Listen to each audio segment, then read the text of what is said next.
This is Boxing Tickets, and we are delighted to be joined. I think it's the first one we've done on Zoom, Glenn, but delighted to be joined, obviously for another interview with Glenn Byrne. How are you, mate? Says Marty. Yeah, I think it's the first one. We've done a couple after the fights, and I think we done one for my debut maybe at the press conference. But it's the first one I've jumped on for the Zoom. So thanks very much for your time. It's my pleasure. It's the I guess it's the realms you have to go to nowadays to sort of do things. Obviously, unfortunately, it's not very often. Like I could just jump in the car and head down your way, or vice versa. It saves us money sometimes doing these in Zoom, and it still gets the message out as well, and probably a more relaxed atmosphere rather than having 5 minutes with someone for an interview because someone else is there. So it gives us a bit of time to sort of relax and digest things. Yeah, definitely. And then on your end, you get a lot more work done. You can cover more interviews. You're not going from A to B. So now I think it's a good way of doing it. To be fair. Definitely is. I think that was the birth of me, obviously, and just before, well, sort of during COVID and things like that, sort of a lot of things were all behind closed doors. So Zoom was a sort of birthplace for a lot of the interviews. Um, does he start the 2025 for you, Glenn? You obviously you're over in Anthony Crolla's gym last week, and from what obviously Jay's been telling me, obviously since Anthony obviously was very, very impressed with you. You're obviously over sparring Jack Rafferty. You're obviously sparring Caoimhin and agyarko whilst you're over there as well. So really good start. Obviously, you're learning and developing ahead of your sixth pro fight next month. I've had a great start to the year. I think really I take it back to my last fight in October. I was due to fight then on the next card in November, and I just made the decision myself not to fight on it. My body was put through the mill kind of for the October fight, and I decided to give myself a little bit of a rest. And looking back now, was the best thing I could have done. I took a couple of weeks off from that fight, rested my body, and kind of since I'd say I done the marathon at the end of October, and from that onwards, I've literally just been training flat out. Basically have a new lease of life. I'm delighted I've done that decision and didn't rush into another fight. And then it gave me the go after Christmas. I was trained over Christmas, and then one thing that I really wanted to do, and I'm going to try to implement it for a lot of my camps now, is get across to the UK.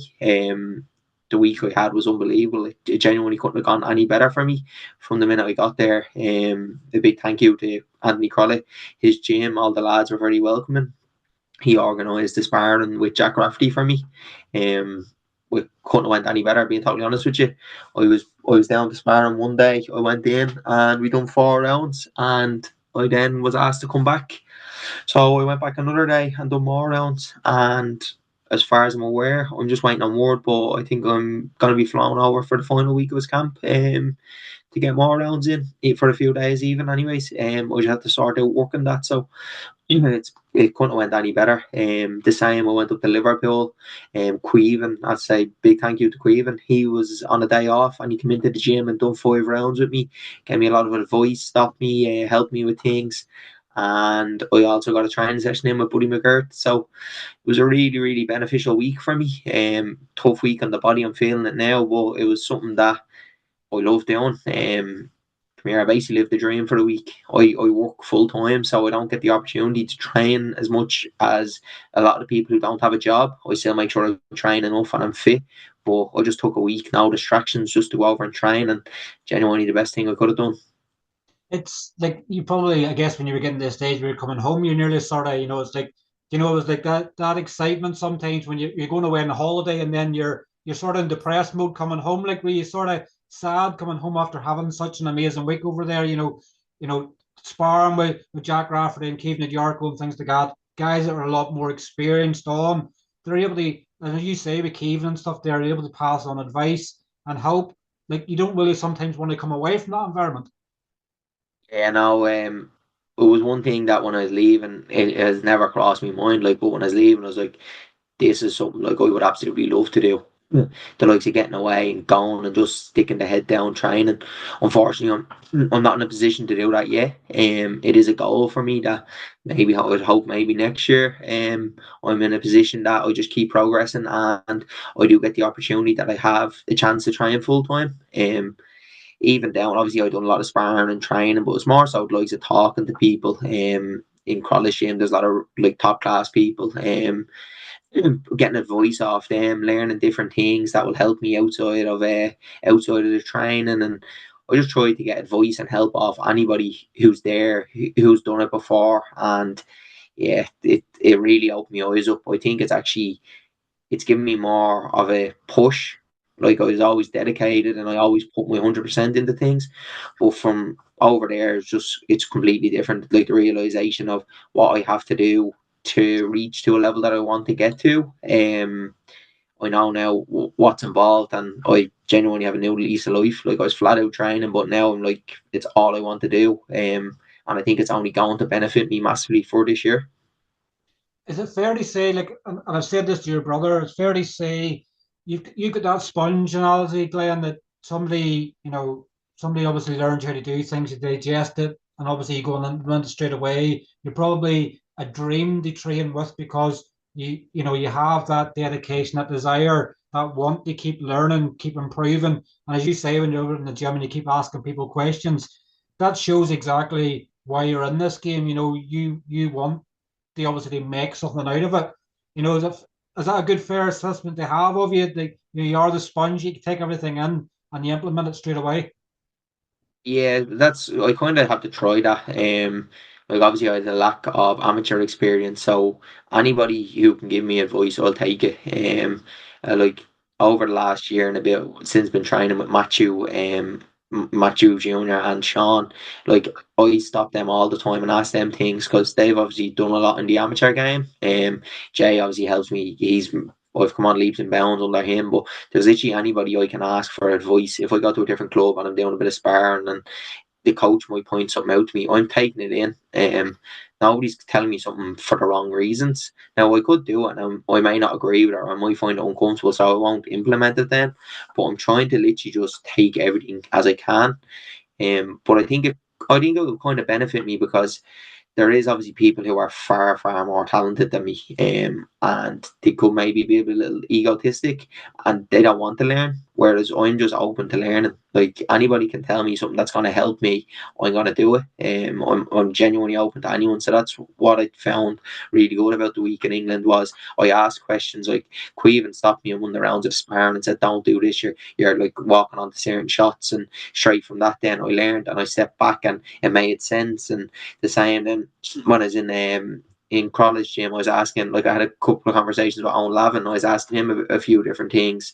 I was chatting to Rihanna Dixon, like, she was a world champion female. So I'm kind of just asking everybody as many questions as I can to see what makes sense for me and what I can learn. But yeah, I try to take everything in that I can because it's only going to benefit me.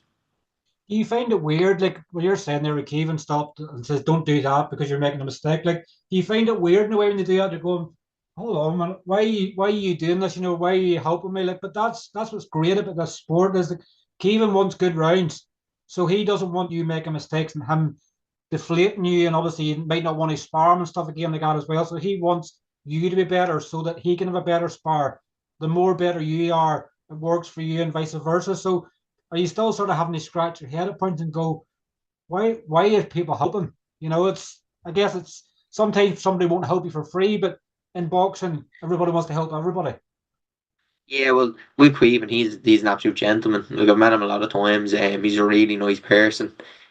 So I with him straight away, I knew that was kind of like he came in on his day off. He wasn't training, and he came in just to do rounds with me. So I knew they were going to be beneficial to me. He wasn't going to come in and take the piss, so he can just take advantage of me. So I knew the rounds were going to benefit me. So regarding that, no, I was happy with it. But it's more so the likes of when I do go to other gyms, like.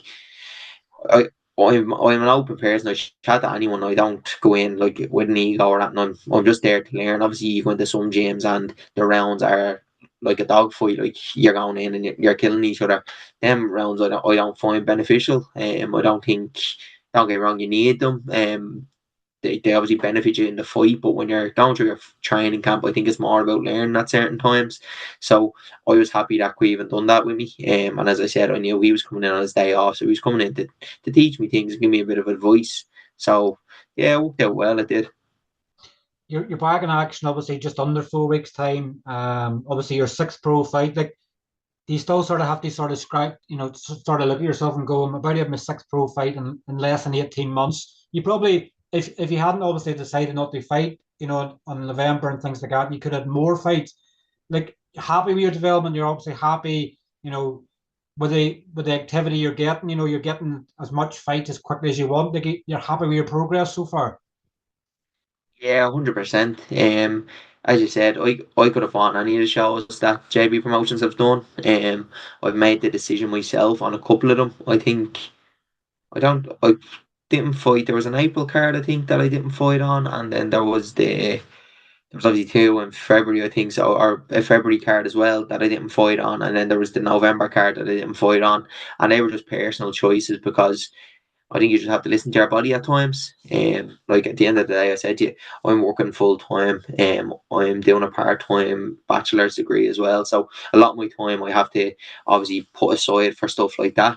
Um, so yeah, regarding progress, like I think I've come on leaps and bounds.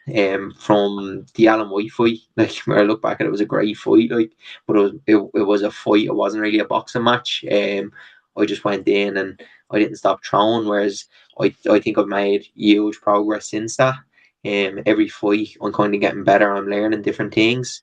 I think one of the fights that really stood out to me and highlighted of what I needed to change was the Martin Shaw fight in Belfast. I it was like it was the first six rounder that I went the distance because I had fought the Brazilian guy the few weeks before it, and with the Brazilian guy, I obviously stopped him in the second round. He wasn't that good of an opponent. But I kept the same training methods as I done for that fight for the six rounder against Martin, and it just highlighted me that what I was doing wasn't good enough. It wasn't benefiting me. So from that fight, that was I think the biggest learning curve for me because since then I've changed everything, and I think I feel personally I'm getting better and better, and I think the likes of the people I'm sparring and the work I'm doing, it's shown. So I'm hoping that this year I probably have. I was only talking to Jay yesterday about his fight dates, and I just like to have something to work towards. So I kind of know what shows I'm going to fight on, what shows are coming. So I'm hoping that maybe I'll have four fights this year, another year of growing and learning. But I want to kind of step up. My last fight in October, the opponent was very negative. I was very frustrated after the fight because he didn't really throw a lot of punches. He was happy to kind of sit at ropes and maybe counter once or twice, but it was a horrible fight to have. If people paying money to come and watch and it's not entertaining, so I've tried kind of asked for a step up fight for February against somebody who's gonna come at me a bit and test me, and then hopefully from then onwards we can have a good year.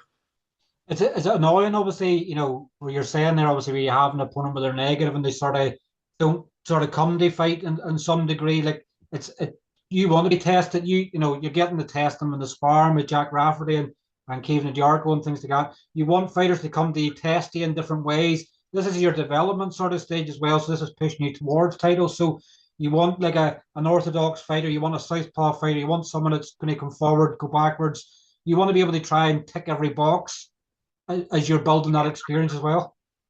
Yeah, well, that was what we set out at the start. With Jay, that was the exact plan as you're saying. Like fight a southpaw, fight an orthodox, fight someone who likes fighting on the inside, fight someone who like kind of be at range. Whereas the last fight, it was like it was no benefit to me. Don't get me wrong, it was good to get six rounds, but they weren't high paced rounds. So I dictated the whole fight. He was happy just to take a few shots. So like regarding that fight, I don't think it was too beneficial to me that just meaning the fight, but obviously all the training coming up to it, like the sparring I got was a lot better than the fight and the occasion. Like it's another time stepping into the ring, so I'm not complaining at all. It's just for the next one, I would like to get someone who it's gonna make it more entertaining, but it's gonna test me. Like for example, I'm doing a six rounder again, so I'd like to have a good six rounder where it's tough. It tests me because my last six rounder, I controlled the pace. It wasn't a high pace fight, so I got through it at a good pace. If I was to jump straight into an eight rounder now, how do I know how I'd cope? Or now I know obviously you get stuff like that through sparring, but the fight is a bit different because you have nerves and the occasion gets to you. So I want to have a better fight over six rounds before I do step it up to eight rounds. Yeah, and as you're saying, obviously the Martin Shaw fight, I think you'd sort of blown at that gasket, sort of you didn't know how to pace.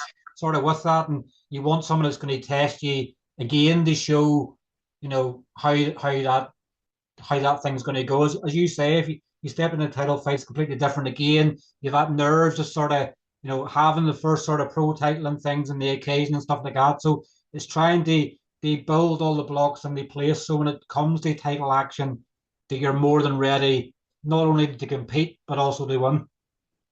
Yeah, well, that's it. Like it's as you said, it's all just about ticking boxes and learning curves. At the start, it's everybody goes down the same route unless you're an exceptional amateur. Like you obviously get fast tracks, but a lot of people here in Ireland, you follow the same route, and it's all about building. So, for me personally, every fight I have to gain something from it. It has to be beneficial. So, whereas I just find the last fight it wasn't too beneficial. Now, don't get me wrong. He was obviously very negative. Before the fight, he looked to be a good opponent. He'd caused a bit of trouble on Matchroom on a couple of shows, and he was to be a good opponent. So the matchmaking wasn't bad. It was just his decision on the night is what obviously let it down. So now I'm hoping that the next one is a good test for me. So I can step it up to the 8 rounds, hopefully in April. And that's what sort of lead me on to my sort of next point. Obviously, you obviously seen your own brother Jay's obviously put out a sort of wish list of who he'd obviously like to fight in the national stadium, and he'd sort of mentioned obviously you as part of that, and either a fight against Jake Tinklin or obviously James Freeman. And I know you've spoken obviously about James and stuff since, the stuff in the Ulster Hall last year, and he obviously hasn't come back. I don't believe to sort of say. I know he's back in action next week. And obviously, I'll ask him, obviously, his thoughts on that because I haven't spoken to him since. But you'd be happy, obviously, if you come through, February 15th, either one of them two opponents, you'd be happy to fight for a Celtic title. Yeah, 100%. As I've said, like previously on a lot of interviews, I was never the one. I never called for any fight. I've never called any fighter out, and it's not a route I'll ever take. I'm happy just learning. He obviously called for a fight with me, and it's a fight I'd love to have. I think it would make a lot of sense for April now, especially he's back out now on February 1st. The only thing I think he needs to have the 6 rounder, so it'd be ideal if he's to have a 6 rounder. By the sounds of things, it's not going to happen. I don't think that's going to be the case, which is a shame because I, it's a fight I'd like. It's at welterweight. I know that obviously Declan's fighting senan, so that should free up the Celtic title, and I think it would make sense to fight for the Celtic title over 8 rounds in Dublin. I think the Celtic title is better when it's fought domestically rather than bringing in opponents. So like it's definitely a fight I would love. As I said, I wasn't the one who called for it. I'm just answering basically his call. I do think it's a fight that should happen. I know his manager Ian Cochran replied and said on a post something for the summer. So I don't know if that is the case or not. But I'd be happy to fight either of them. I think I'm just obviously I want to get February out of the way, and then it's the drop to welterweight. But I'm more confident now that I'll have no issues hitting welterweight. I'm doing really well in my weight now. I'm gonna come in about 68 kilos for this fight, so then it's only a small bit extra. So yeah, either of them I'd be happy. I just the same thing. I'd like a little bit of a step up again. Push me on. Same thing. Like I'd like the idea of focusing a full fight camp on fighting a certain fighter. Don't get me wrong. All my fight camps now, so this is gonna be my sixth proper fight camp, is covering loads of different grounds. But I think if it was a fight, like for example, it could be probably what's it? It'll be about 10 weeks, 9 weeks turnover to the April card. So I'll be basically going straight back into a fight camp and doing 8 or 9 weeks focusing on a certain fighter. And I think stuff like that would help me improve as well because I'm focusing on certain things. And as you said, it's ticking another box. So I'm hopeful that one of them fights should get made. Is it annoying for you that I don't want Glenn turning from being the nice guy to the John Boyd route of no more Mr. Nice Guy sort of. Is it annoying at the fact that where the James Freeman stuffs came, you're the one that's sort of saying you're happy to have the fight. Is it annoying from what went on? And I wasn't even aware of what happened in the Ulster Hall last year. Is it annoying now the fact that what he's been saying that you want to put it to bed, you want to get that fight over and done with, no malice or anything like that. You just want to be able to test yourself against another Irish opponent. It's annoying at the fact that it sort of hasn't come when you've talked about it, and it's sort of them coming back the opposite way. Well, yeah. So like the occasion was I obviously, and we said about it, I blew my gasket against Martin Shawn and a poor performance. A lot the occasion and stuff definitely got to me, and it was, as I said, it was the best thing that could have happened to me because I've only learned so much from it. But after that fight, he approached Jamie, as far as I'm aware, and asked him to fight me next. I only heard this after. I obviously didn't see it, so I only heard it afterwards, and I was obviously a little bit shocked about it because I was still learning or whatever. But I said to Jay, fair enough, and is like I've never ever seen James fight before. Like I genuinely haven't. So it's I just take advice from my coaches. And Jay was like, I think it's a fight that would be good, and he thinks I'd be confident. He's confident in myself in winning the fight. So I said to him, I said, yeah, well, whatever you think. And then it was after that he obviously brought it up. Just the fact that that'll be a year now in March since the comment, and there's been no kind of reply on it. So personally, I feel like maybe it's not going to happen. It's maybe not a fight that he wants to have, or I don't know. I think looking at it from the outset, I think it's a great fight because neither of us have a background in boxing, and both of us are only learning our trade through the professional ranks. So I do like personally, I think if you're looking at it from the outside, I think it's a great fight. It's not like one of us are going in against a star amateur that you're a complete underdog. Like I would personally, as I said, I've never seen James fight, but from his background and my background, surely you'd have to look at it maybe as a 50-50 fight or whatever. Anybody, like as I said, I haven't seen him fight, so I don't know. But just based on the backgrounds and stuff like that, I don't know what his record is. Has he had 3 or 4 fights? Has he? Yeah, Um, I think it's a three or four fights sort of in the white collar sort of circuit. I think I'll just tell you now exactly his record. I don't like to make mistakes, Glenn, as you well know. and Let me just check, obviously, his pro record. I don't want to making any mistakes on it. So he's back for his fourth pro fight on the 1st of February. Yeah, so like I think the same thing. He this is fourth pro fight. I've obviously had five now. Obviously, I'll have an extra one by then. But I do think it's a fight that makes a lot of sense. And then just tipping back on, I like the idea of Celtic titles being fought for domestically. I think it's a great idea. It obviously does put you in a good position then for the bigger title, the Irish title. Obviously, that's a lot further down the road. But I just think it is a good idea. I think it's a great fight. The April 12th card, it would make a lot of sense. I know it's going to be a good card. So yeah, it is a fight I would love. I'd be totally honest with you, I can't see it happening, but it's a fight I would love to have. The plan, I guess, for 2025, obviously, if you are obviously to get a Celtic title fight in April, like would it be too much to dream of becoming a Celtic and Irish champion in 2025? You're saying it's a wee bit further down the road. Like, could you see where it happened? Like we've seen two Irish and two fighters obviously in Senan and Rudin Farrell both completing the double last year and obviously becoming Celtic and Irish champions. Would it be too much to look at potentially maybe Celtic and Irish champion in 2025? Yeah, I don't want to look that far ahead. I think everything, especially for myself, who, as I said, I'm learning on the job all the time. Everything's just about timing and opportunities and what arises at the right times. Because I still am learning, and until I give up, I'll always be learning in the sport and trying to get better and better. So I'm not going to jump ahead and look too far ahead.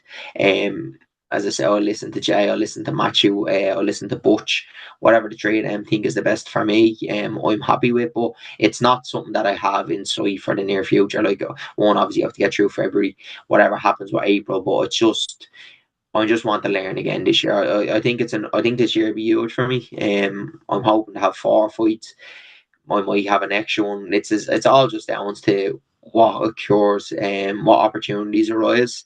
So just taking it year by year, and fight by fight, see what does happen. But I am excited. I do think it will be a big year if I keep progressing the way I am. Like I'm getting really good spars in. Aside from being in England, like I've done rounds with like Declan. He's fighting Senan. So Declan's the Celtic champion at at welter. Senan's the Irish champion at welter. I've sparred both of them this camp. I've sparred Peter, Carr. I'm doing sparring, like I was doing sparring with Matthew before he went away, and with more sparring lined up this week. So like I'm doing a lot of good sparring. So I am only going to get better and better, and hopefully I just keep progressing. And whatever happens throughout the year, like I'm happy with. I'm happy I've got this far. I just want things to keep going well for me. But whatever opportunities arise, and once they make sense, because everything's just about taking things at the right time. Um, yeah, this is why I look at it. If the right opportunity arises at the right time, yeah, fair enough. But it's not something that I have in mind at the moment, anyways. Whenever you were first turning over, Glenn, I was saying I guess we had your brother's career, you were very close to us and stuff as well. Is there anything that sort of shocked you? You sort of maybe wanted to be better prepared for sort of turning over, what is there anything that stands out to you? I'm trying to think of maybe someone that might be about to make their debut or singing a turning pro, maybe might want a bit of advice. Is there anything you would say that opened your eyes sort of to the professional game since you've turned over? Yeah, definitely. It's kind of I find each fight camp I'm learning something new. At the start, I was doing a lot of boxing work. I didn't really focus on any strength and conditioning work, so then I had to pick up proper strength and conditioning work. I've started just before my last fight, I think it was. I started. Oh no, sorry. Before my last camp, I got a plan off someone and done it myself, and then after that one, I joined Gar Francis and Talent, and I feel like he's definitely making a big difference to me. So one thing I definitely find is you need to be working with strength and conditioning coaches who focus on boxing basis. There's no point going to the gym and just lifting weights trying to gain muscle. It doesn't benefit you. You have to be doing the correct stuff. And that was one that's definitely massively helped me. Another one is the nutrition side of things, and learning and I'm still only learning and finding out the right things. And it's definitely something because when I was in the UK, I was talking to Thomas Stalker. He was obviously a top amateur, had a good professional career, but he was saying to me one thing that I definitely need to implement is getting a nutritionist. So at the moment, I kind of look after all my own nutrition, and I eat well, I eat clean. Over the last couple of camps, I've picked it up, but at the start, my knowledge was very poor on eating. I used to have bowls of Cocoa Pops. I was like, gosh, that's only X amount of calories. But I was more based on calories rather than what the nutritional or the macros, whatever you want to say, is. So now, like, I'm learning this and stuff like that is helping me. And then another big one is recovery. I think recovery is nearly as well. It's probably more important than your training work, because I used to put my body through the mill, and it really highlighted to me after that October fight. Now I had a couple of holidays in that camp, so it made it harder for me. But at the end of that fight, I was in bits. My body was put through the mill. I kind of didn't really focus on recovery days, and I was trying to train 2 times nearly every day while trying to work. It just wasn't working for me. So I definitely three really big things that I would give to anybody, and it's come here. Like who am I kind of to be giving advice to people? Obviously, if you have these standout amateurs, but one is implementing a strength and conditioning coach who focuses on boxing movements and boxing work, um, following correct nutrition, diet plans, get the right stuff in, and don't be cheating yourself. As I said, I'm still only learning. I'm getting a lot better at it. As I said, I always would have been wary of when Jay was saying about we'll get you down to welterweight. I always would have said no, but the way things are going for me now, I'm in a lot better place. Like I'm in the best condition I've probably have been, even standing on the scales, and I'm still 4 weeks out. So like the nutrition is definitely playing a big part, but the other one is recovery. I think you focus a lot on recovery, give yourself time, make sure you're sleeping properly, getting the right sleep in, and stuff like that. They be just three things I think that are kind of not like focused in. Everybody thinks, oh, do your boxing training, do your running, but the others I think are massively important also.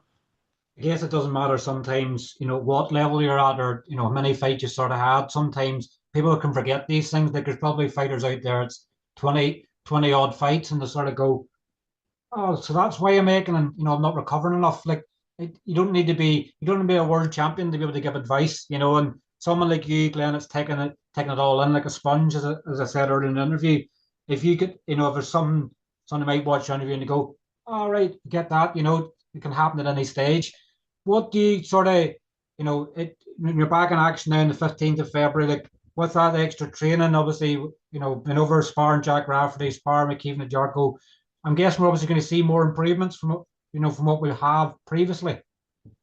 Yeah, I think there'll be a lot more improvements. I think you would see a better fighter in me if I'm fighting someone who is gonna kind of bring a fight to me. I do fight kind of at a highish pace. I like bringing the fight to people. I'm not really a back foot fighter. So let my hands go. I've definitely a lot over the last camp really learning and sitting down and turning into punches more.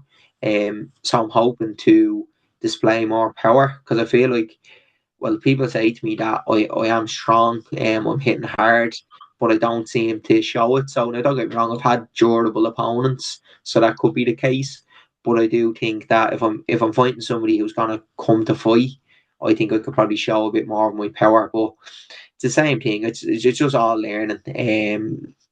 I'd hope that maybe over the next week or so we'll know who the opponent is, and then the same thing. Jay, to be fair to him, he's very very good. His knowledge is really good in the boxing game. He puts a good game plan in place, and then between himself and Matthew, they work on it with me all the time. So kind of until then, we won't really know because the same thing. I could go in and could be a negative fighter. So then it's hard to show what I've been working on. But I'm hoping that it is someone who brings the best out of me, and I can put on a good performance. Definitely. Well, look, obviously, that's our first Zoom interview done with Brooke New Ground. We'll obviously look forward to obviously seeing you back, obviously in action the 15th of February. Obviously, it will be available for anybody that can't get there I believe, on a pay-per-view stream. But Glenn, obviously, thanks for on having a chat with me. Obviously, enjoy your next couple of weeks at camp, and I'm sure we'll catch up with you in Fight Week in Dublin. Rick Marty, thanks very much for your time. And can I just give a shout out to my sponsors who helped me Yeah, this yeah, year?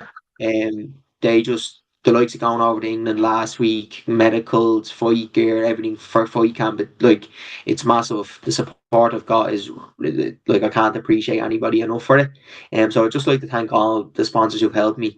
There's Career Vision Recruiters, and they've been massive help. They've come on board as my main sponsor for the year, and the help they're going to give me this year is huge. It's stuff like that maybe over the next year or two will give me an opportunity to maybe trying full time. Stuff like that is what I'm looking for.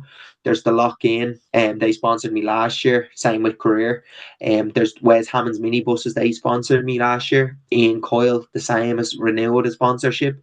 Tammy and Metway, they've renewed sponsorship. And then I've got two new sponsors who I'm very grateful for. Is Solutions, the old company I used to work for. It's actually Jay's job. They're going to sponsor me. And then also there's Matten Security Installations, a local alarm company who have come on board to sponsor me as well. So I get a lot of support from local companies. And as I said, it gives me the opportunity to go abroad, train, pays for medicals, pays for fight camps. And I'm very grateful for every single bit of it. So I just want to thank every single one of them for it. Definitely. And it's great to hear, obviously, getting new sponsors involved and obviously repeat ones staying on. Obviously, it shows that it's working for them and helping your career. Sometimes you get sponsors that come on for a couple of fights and then they disappear off because they don't see the benefit. You're obviously giving them shout outs everywhere else you can, and you're performing in the ring. So it's only right that more sponsors are coming involved because they're seeing that you're trying to help them as much as them helping you. Yeah, no, that's it. Like I try and return to any sponsors that have helped me. I try and do anything I can to generate them business or like the generosity from them is massive. It's huge. It is like it as you know personally. A lot of people don't understand the boxing game. Like they think you're making thousands. They think oh you're fighting this or that. You're making loads of money. Where it's the complete opposite. And well in Ireland anyways. Obviously in the lower scene in England it's the same. But I'd say for the first few years it's only going to cost me money. And the costs are crazy money. Being totally honest with you, like I would never have known this before I started. So any bit of help from any company, any bit of sponsorship, it's massive for me. I appreciate it greatly, but in return, I do try and generate business for them to give back to them. Definitely. Well, look, Glenn, it's been great obviously having you on for a chat. Obviously, as I say, enjoy the next couple of weeks here at camp, and we'll catch up with you in Fight Week in Dublin. Will do, Marty. Thanks very much for your time, mate. Not a problem, Glenn. Cheers. Take care. Cheers. Thanks. See you then. Bye bye. Bye bye. Bye.